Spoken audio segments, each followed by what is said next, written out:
Whenever I think about Swahili food, I picture not just a meal, but this whole tapestry of history and travel. It's wild how every bite almost tells its own story, right? It really does. Swahili cuisine feels like a living postcard, from the Indian Ocean layers of spice, the hum of trade routes, even echoes of old monsoon winds. And somehow, all these influences just blend into something entirely unique. Totally.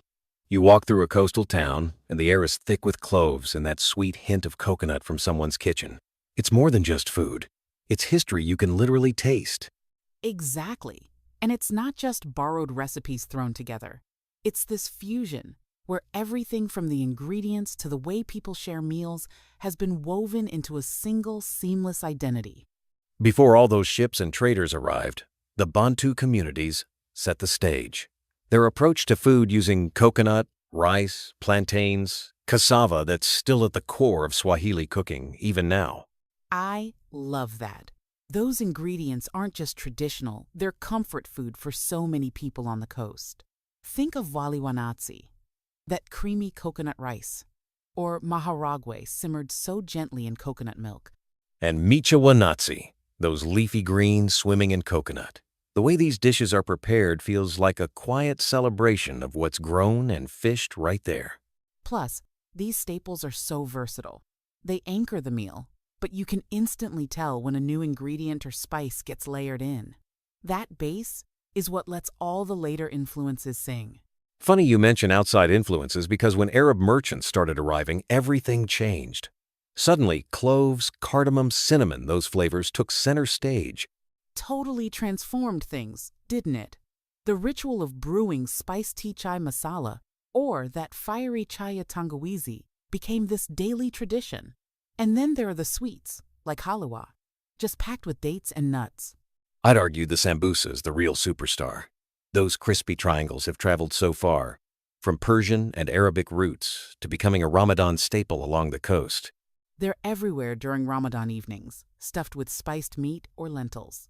Even their name tells a story of how languages and recipes journeyed across continents. What surprised me most is how Swahili pilau and biryani got their start.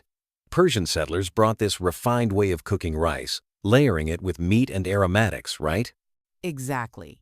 And what's brilliant is how those techniques got local flavor.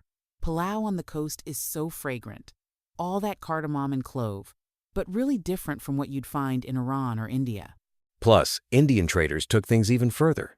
Chapati, those masala blends, and bhajia, those little chickpea fritters, became street food legends in Mombasa. And biryani. The way Swahili cooks layer it with chicken or beef, potatoes, fried onions, it's this festival on a plate, but with a Swahili soul. Indian ideas, but fully adopted and adapted. After all that, the Portuguese show up with their own twist. I mean, before they landed, maize and cassava weren't even part of the local diet. Everything was millet and sorghum back then. It's wild to think maize now, the base for ugali, was a total newcomer. And then you have piri-piri grilled seafood, which just screams beach barbecue but traces right back to Portuguese influences. It's like each group added a new ingredient to the pot. The result is this dazzling mix, but all these new arrivals still fit within that original Bantu framework. Yeah, nothing ever replaces the old. It just gets folded in. That constant layering is what makes Swahili food so alive and ever-changing. It all comes together in this living record, doesn't it? Every meal, whether it's pilau at a wedding or chai and mahamri at sunrise, is carrying centuries of stories. That's the magic. Swahili cuisine doesn't just borrow, it transforms. It's like this quiet poetry, where cultures meet by the ocean and make something brand new. And those old dishes, pilau, bhajia, tambi zanatsi, they're not just relics. They're still daily favorites, connecting today's cooks to all the generations before them. Exactly. Swahili food isn't stuck in the past. It's always shifting, always welcoming new ideas, and always, somehow, tasting like home along the coast. And if you are living in the Netherlands, you are lucky. Because East African Cuisine, a catering entity in Rotterdam, keeps the heritage alive in a modern way.